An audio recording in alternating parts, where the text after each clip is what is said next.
स्पर्श तुझा वात्सल्याचा आई, स्पर्श तुझा काळजीचा बाबा. स्पर्श तुझा वात्सल्याचा आई, स्पर्श तुझ्या काळजीचा बाबा. स्पर्श तुझा रक्षणाचा दादा, अन स्पर्श तुझा मैत्रिणीचा दिदी. कधी या स्पर्शाशिवाय बाकी जाणीव कुठली झाली नाही. कधी या स्पर्शाशिवाय बाकी जाणीव कुठली झाली नाही. स्पर्श त्याचा मला जेव्हा पहिल्यांदा झाला, त्या स्पर्शाची ओळखच मला पटली. राक्षसी नजर जेव्हा त्याची भेदच माझे शरीर होते, मी म्हणाले, मी तुम्हाला ओळखलं नाही का? कशामुळे असे ते करत होते? कशामुळे असे ते करत होते? तेव्हा बुद्धी इतकी माझी मोठी नव्हती, पण स्पर्श त्याचा अघोरी इतका की जळत माझं शरीर होतं, पण जळत माझी आत्मा होती. जळत माझी आत्मा. तुमच्या आमच्या पद्धतीने ऐकवता वातावरण निर्माण करूया. टायर कॉन्टॅक्ट 1-0-0 आणि 1-1-2. निर्भया होता उघड हात करा. व्हॉट्सअप किंवा कॉल करा आणि मदत सेवा. व्हॉट्सअप नंबर 8491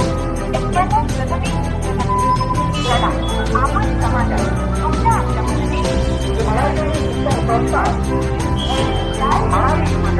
आमच्या याचा संयुक्त विद्यमानं आपल्या भारतातील होऊयात आणि या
सशक्त नारी घडवते सशक्त समाज.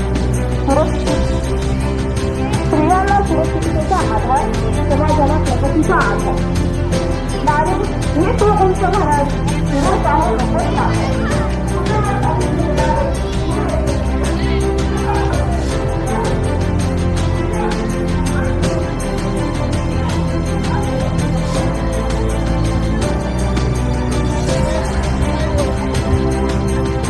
तिच्या उदरात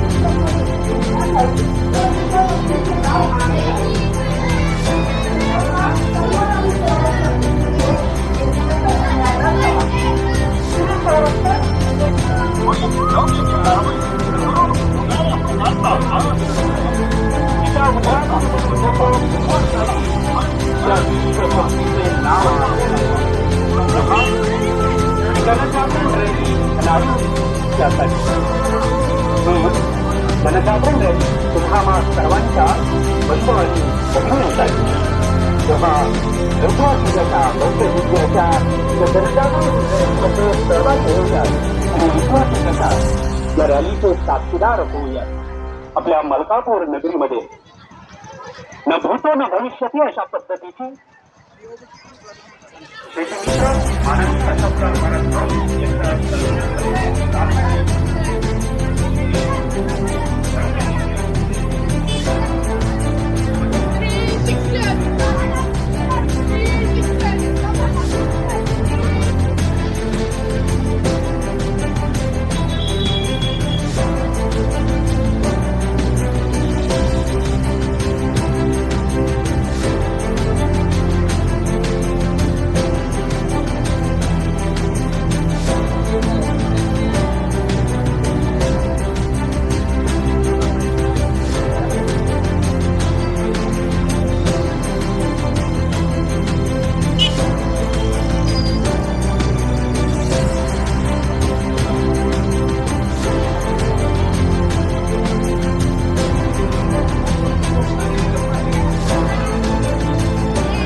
नको घाबरू कोणाला किंवा तुझ्या हमीला जो करील नारीचा अपमान निर्भया वागतील त्याची मान महिलांचा तेजस धारा शवाधुराचा नाही धारा.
श्री मराठी शिक्षण संस्था मलकापूर यांचे संयुक्त विद्यमाने महिला अत्याचार जनजागरण रॅली काढण्यात आली होती. या रॅलीद्वारे आवाहन मांडण्यास समावेश करण्यासाठी मी येथे सर्व शिक्षक बंधूंनी यांना विनंती आहे की त्यांनी पुढे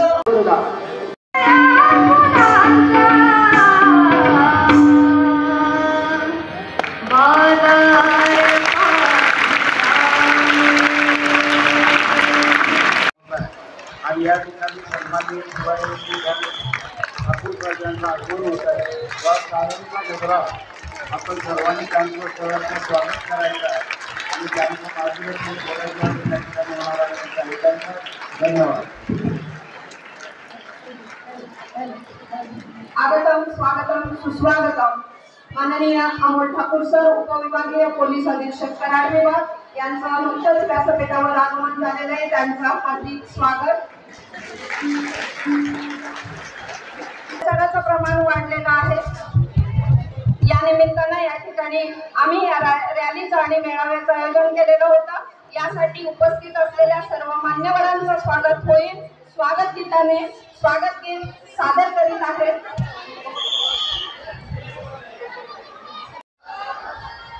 छान. सन्माननीय व्यासपीठावर उपस्थित सर्व मान्यवर, मळाई देवी शिक्षण संस्थेचे अध्यक्ष माननीय श्री अशोकरावजी थोरात, तसेच उपस्थित सर्व शिक्षक वृंद, आमचे सहकारी API बने साहेब, आमचे निर्भया पथक, त्याच्या निर्भया पथकातील सर्व अंमलदार, आज इथे आपण महिला अत्याचार जनजागरण रॅली व मेळावा या गोष्टीसाठी आलेलो आहे. मी फार वेळ घेणार नाही, चिमुकल्यानं इकडे लक्ष द्या फक्त. पोलीस म्हणून आम्ही जेव्हा तुमच्याशी संवाद साधतो तेव्हा आपण अशाच शाळेतून लहानाचा मोठा झालेला असतो, अशाच प्रकारच्या वातावरणातून लहानाचा मोठा झालेला असतो आणि आम्ही देखील अशाच प्रकारच्या शाळांमधून लहानाचं मोठं झालेलो आहे. काही गोष्टी ज्या असतात शालेय जीवनामध्ये त्या आता आपल्याला समजणं गरजेचं आहे. बऱ्याच वेळेला काय होतं की आपल्याला लक्षात येत नाही की आपण शालेय जीवनामध्ये जगत असताना आपण काही मूल्य अंगामध्ये घेणं गरजेचं असतं, ते आपल्यामध्ये येत नाही. उदाहरणार्थ शिस्त.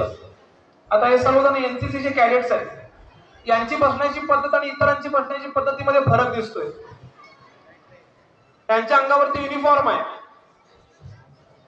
त्यामुळे गणवेश परिधान केल्यानंतर त्यांच्या अंगामध्ये एक प्रकारचं डिसिप्लिन येतं आणि आपण कायद्यामध्ये राहिलं पाहिजे, कायद्याचं संरक्षण केलं पाहिजे, हे आत्मविश्वास आणि अभिमान त्यांच्यामध्ये येतो. हा फरक असतो. आपण शालेय जीवनामध्ये राष्ट्रीय मूल्य रुजवत असताना काय केलं पाहिजे. तर माझी इतरांना देखील विनंती आहे, आपण MCC NCC सारख्या गोष्टींमध्ये सहभागी व्हा. आपल्याला त्याच्यामध्ये डिसिप्लिन येतं. आपल्या सर्वांच्याकडे सोशल मीडिया आहे. अगदी 4थी 5वीच्या मुलांपासून सगळे जण मोबाईल वापरतात, नसेल तर आई वडिलांचा वापरतात. जो काही 1 मिनिटाचा 2 मिनिटाचे जे काही इन्स्टाचे रील्स असतात त्यामध्ये आपण स्वतःला गुरफटून घेतो आणि त्या विश्वामध्ये रमतो. होतंय काय की त्याच्यामध्ये बऱ्याच गोष्टी ज्या असतात त्या कायद्याला धरून नसतात आणि त्या गोष्टी ज्या असतात ते नकळत आपल्या एकमेकांशी बोलण्याच्या गोष्टींवरती परिणाम करत असतात. त्यामध्ये कोणीतरी स्टंटबाजी करत असतं, कोणीतरी मुलीची छेड काढत असतं, त्याची रील करत असतं आणि आपण मग त्याचं अनुकरण कुठं ना कुठेतरी कळत नकळत करायला जातो आणि त्याचे परिणाम आपल्याला भोगायला लागतात. आपल्या आजूबाजूला घडणाऱ्या घडामोडी ज्या असतात त्यामध्ये आम्हाला असं प्रकर्षाने दिसून आलेलं आहे की ही जी 18 वर्षापर्यंतची मुलं आहेत, किशोरवयीन आपण ज्याला म्हणतो, त्यांच्यामध्ये ऊर्जा प्रचंड असते, सकारात्मकता प्रचंड असते, परंतु त्यांना दिशा लवकर मिळत नाही आणि मिळाली तर ती बरोबर आहे की चुकीचं हे लक्षात येत नाही. तर आपल्याला काय करावं लागेल? आपल्याला संवाद करावा लागेल, आपल्याला बोलावं लागेल. किशोरवयीन मुलांमध्ये सगळ्यात पहिला न्यूनगंड असतो की आपण कोणाशी बोलायचं. तर किमान आपल्या जवळच्या मित्राशी बोला, आई वडील जे तुम्हाला जास्त जवळचे आहेत त्यांच्याशी बोला. दोघेही फार जवळचे नसतील तर बहीण भाऊ जवळचे असतील त्यांच्याशी बोला. ते नसतील तर शिक्षक आहेत तुमचे त्यांच्याशी बोला. जोपर्यंत तुम्ही व्यक्त होणार नाही की हे बरोबर आहे की चुकीचं आहे, तोपर्यंत तुम्हाला ते बरोबर आहे की चुकीचं आहे हेच कळणार नाही. कधी कधी आपल्या बरोबर एखादा अन्याय होत असतो, विशेषतः मुलींच्या बाबतीत. एखादी चुकीची गोष्ट घडत असते आणि त्यांना वाटतं की आपण कसं बोलायचं, कुणाला सांगायचं, आणि याच्यामध्ये सहन करतात. लक्षात घ्या, मुलींनी सहन करण्याचे दिवस नाही आहेत. जशाच तसे उत्तर देण्याचे दिवस आहेत.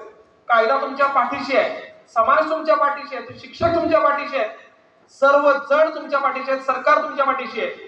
तुम्ही फक्त तुम्हाला घडणारी गोष्ट चूक किंवा बरोबर असा संशय येतो ना, तेव्हा देखील तुम्ही पटकन तुमच्या आजूबाजूला विचारलं पाहिजे. नाहीतर हे असंच चालतंय, त्याला काय होतंय, मी विचारत आई वडील काय म्हणतील, वडील मलाच मारतील, आई मलाच ओरडेल, तू कशाला तिकडे गेली होतीस, असं अजिबात करू नका. हे वय चुका करण्याचं आणि सुधारण्याचं असतं. चुका होणार का? 100% होणार. प्रत्येकाकडनं होणार का? होय. चुकीच्या गोष्टी जर तुम्ही तशाच सहन केल्या तर तुम्ही जेव्हा मोठे व्हाल तेव्हा तुमच्या मनात ही सल कायमस्वरूपी राहील की अरे आपण हे चुकीच्या गोष्टी सहन केल्या, आणि त्या चुकीच्या माणसाला आपण आत्मविश्वास दिला, मग त्यानं चुकीच्या इतर लोकांवरती चुकीची गोष्टी करत राहिलेला आहे. शाळेमध्ये आपल्याला कुठल्याही प्रकारचं गुड टच, बॅड टच, शेरेबाजी, टॉन्टिंग यासारख्या छोट्या छोट्या गोष्टींमधून देखील त्रास होत असेल तर तत्काळ आपण आपल्या शिक्षकांना, पालकांना सांगणं गरजेचं आहे. आणि आमची निर्भया पथक पाटील मॅडम जे आहे बाहेर नाहीये. तुम्ही जोपर्यंत पोलिसांना आपलं मानत नाही तोपर्यंत तुमच्यामध्ये कॉन्फिडन्स येणार नाही. बऱ्याच ठिकाणी पोलीस काका, पोलीस काकी हे जे उपक्रम आहेत ते राबवले जातात. कशासाठी? की आपले घरचे मेंबर आहेत असं समजून आपण त्यांच्याशी आपलं मन मोकळं करतो, आणि एकदा मन मोकळं केले की आपल्याला काय होतं, एक आधार मिळतो. तर माझं हे जे विशेषतः मुली आहेत सगळ्या, यांना हे आव्हान आहे, तुम्ही बिनधास्त जगायचं, मन मोकळं जगायचं. तुम्हाला कुठलीही अडचण आली, कुठलाही त्रास झाला, तुम्ही मन मोकळेपणानं बोलायचं. तुमच्या महिला शिक्षिका आहेत त्यांच्याशी तरी अगदी मन मोकळेपणानं बोललंच पाहिजे. अभ्यासात तुम्ही कमी किंवा जास्त असतात काही फरक पडत नाही, खरंच काही फरक पडत नाही अभ्यासात तुम्ही कमी किंवा जास्त आहे. पण जर चुकीच्या गोष्टी तुम्ही सहन केल्यात तर तुम्ही अभ्यासात कमी किंवा जास्त आहे याने देखील काही फरक पडत नाही. त्यामुळे तुम्ही चुकीच्या गोष्टी सहन करू नका. आजूबाजूला चुकीचं काय होत असेल तेही तुम्ही दाखवा. ज्या कोणी इतिहासामध्ये चांगल्या आणि शूरवीर महिला होऊन गेल्या त्यांचं चरित्र जर वाचन तुम्ही केलं तर मला लक्षात येईल की त्यांनी चुकीच्या गोष्टी सहन नाही केल्या म्हणून त्या मोठ्या झालेल्या आहेत. आपल्याला थोडीशी ताकद तेवढीच दाखवायची आहे. खालीचा जो वाटा असतो समाजातील प्रत्येकाला घ्यायचा आहे. तुम्ही तेवढी ताकद दाखवली तर तुम्हाला लक्षात येईल की तुमच्या मागे केवढा मोठा समाज उभा आहे. आणि हीच गोष्ट मुलांना लागू पडते. आपल्याकडे जो पोक्सो कायदा आहे त्या कायद्यामध्ये 18 वर्षाच्या खालील मुलं आणि मुली दोघांवरती होणारा अत्याचार याच्यावर प्रतिबंध करायला सांगितलेला आहे. बऱ्याचदा मुलांवर देखील अत्याचार होतो. मुलं सहन करतात, बोलत नाहीत, आणि त्याचा परिणाम नंतर त्यांच्या मनात खोलवर राहतो. तर आपण देखील आपल्यावरती जर अत्याचार कोणी करत असेल, बाहेरचं कोणी करत असेल, तेही मन मोकळेपणानं बोला, शिक्षकांशी बोला. काहीच नाही झालं, आमचं निर्भया पथक आहे. अगदीच काय वाटलं तर तुम्हाला कराड शहर पोलीस ठाणे किंवा माझं ऑफिस कराड तालुका पोलीस ठाणे कधीही या, आम्ही तिथे कोणी ना कोणी असतोच. अगदी बिनधास्त मन मोकळेपणाने आपण सांगा. तुमचं नाव कुणाचंही ओपन केलं जात नाही, तुमची आयडेंटिटी सांगितली जात नाही. तुम्ही जर आवाज उठवायला शिकलात तर यासारखं चांगली आणि समाज प्रबोधन कुठलं होणार नाही. आज मला तुमच्याशी संवाद साधायला सांगितलं होतं, परंतु मला वेळेचा अभाव आहे. माननीय इलेक्शन कमिशनची मीटिंग आहे, मला तिकडे जावं लागतंय. मी याबद्दल संस्थेचे अध्यक्ष थोरात साहेब यांच्याकडे दिलगिरी व्यक्त करतो. तसेच मला बोलायची संधी दिली याबद्दल संस्थेचे सर्व शिक्षक आणि आपण सर्वांचे मी आभार व्यक्त करतो. जय हिंद, जय महाराष्ट्र.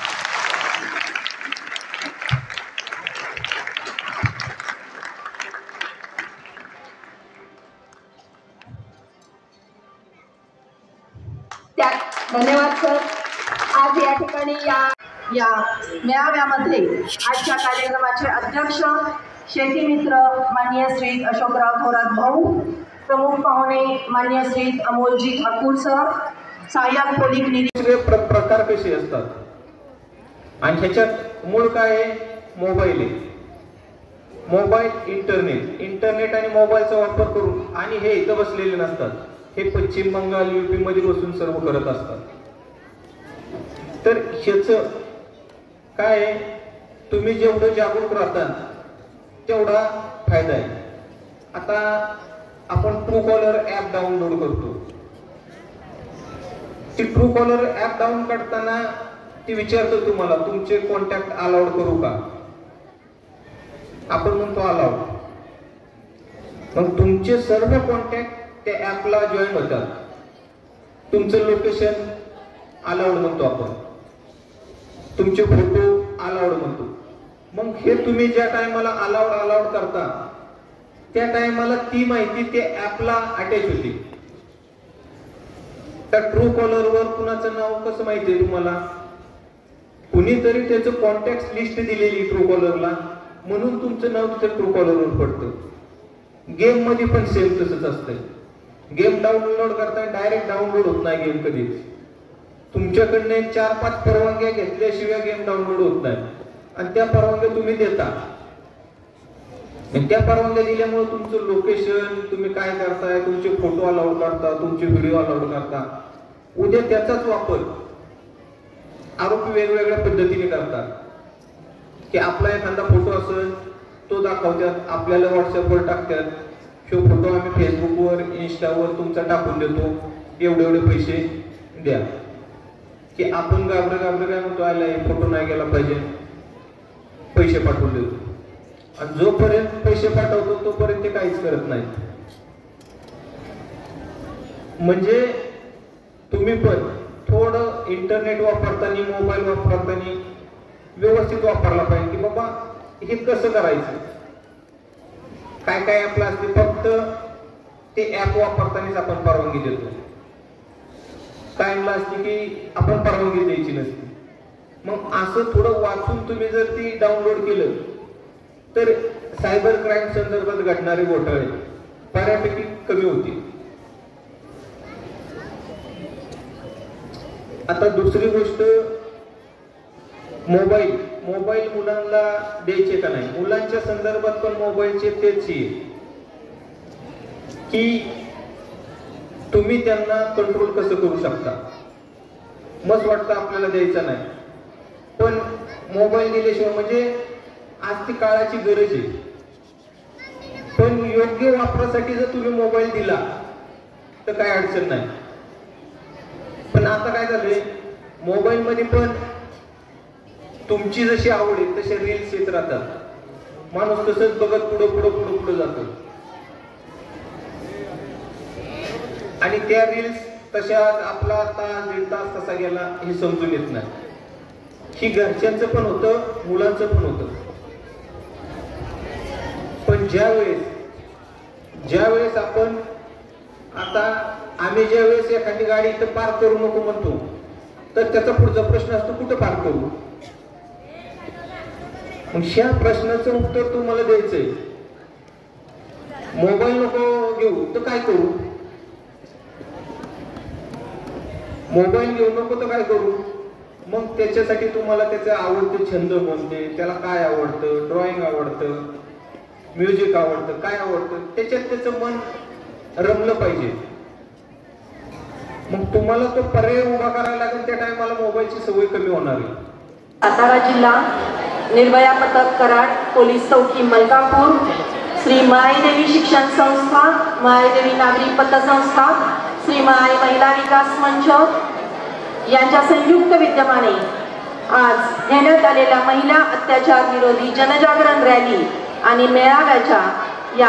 मेळाव्यामध्ये आजच्या कार्यक्रमाचे अध्यक्ष शेती मित्र माननीय श्री अशोकराव थोरात भाऊ, प्रमुख पाहुणे माननीय श्री अमोलजी ठाकूर सर, सहाय्यक पोलीस निरीक्षक आणि आजचे प्रमुख वक्ते माननीय श्री बधे सर, सर्व पोलीस डिपार्टमेंट, आमच्या नेहमीच्या सहकारी आणि कायम समाजामध्ये हिरी समाजाच्या प्रश्नांमध्ये हिरिरीने सहभाग घेणाऱ्या मान्य सौभाग्यवती रेखा देशपांडे मॅडम, निर्भया पथकाच्या प्रमुख दीपा पाटील मॅडम, सर्व पोलीस डिपार्टमेंट, भरोसा सेल, श्री मायदेवी शिक्षण संस्थेचे सर्व मान्यवर, मायदेवी पतसंस्थेचे सर्व मान्यवर, रोटरी क्लब मलकापूर यांचे सर्व मान्यवर, इनर व्हील क्लब मलकापूर यांच्या अध्यक्षा सौभाग्यवती शेवाळे मॅडम व सर्व महिला आणि सर्व उपस्थित मायदेवी शिक्षण संस्थेचे पालक, पालिका आणि विद्यार्थी मित्र मैत्रिणींनो, तर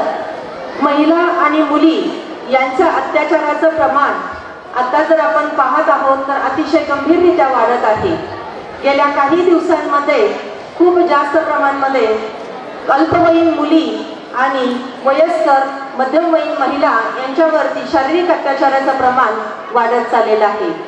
पश्चिम बंगालमधील मौमिना डॉक्टर यांच्यावरती झालेली केस असून दे, किंवा मणिपूरमधील महिलांचा अत्याचार कांड असून दे, किंवा बदलापूरमधील मुलींच्यावरती अल्पवयीन मुलींच्यावर झालेला अत्याचार असून दे, किंवा अगदी पाहता पाहता काल झालेल्या पुण्यामधील मुलींवर, छोट्या शालेय मुलींवर बसमध्ये झालेला अत्याचार असून दे, किंवा आपल्याला काही दिसत नाही अशा प्रकारचे घरगुती अत्याचार असून देत, परिवारापासून सुद्धा मुली सुरक्षित नाहीत, नातेवाईकांपासून सुद्धा मुली सुरक्षित नाहीत, परिचयातील लोकांपासून मुली महिला सुरक्षित नाहीत, कार्यालयीन कामकाजाच्या ठिकाणी मुली आणि महिला सुरक्षित नाहीत, तर मुली आणि महिलांनी शिक्षण घेऊन आणि काम करायचं कसं हा प्रश्न मायदेवी शिक्षण संस्थेच्या अजाण मुलींच्या पुढे आणि सर्व स्त्री वर्गापुढे हा उभा राहिलेला आहे.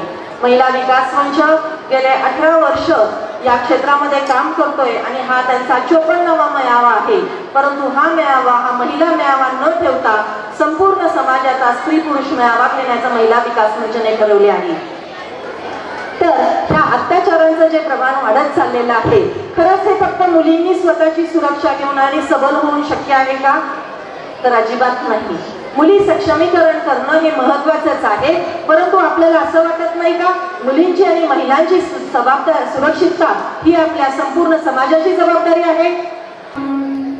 माननीय श्री अशोकराव प्रमुख पाहुणे आपला आभार मानते. प्रमुख पाहुणे म्हणून आपण डॉक्टरसाहेब उपविभाग, पोलीस अधीक्षक कराड विभाग यांचेही मी आभार मानते. तसेच माननीय प्रशांत बले सर, सहाय्यक पोलीस निरीक्षक मलकापूर यांचेही मी आभार मानते.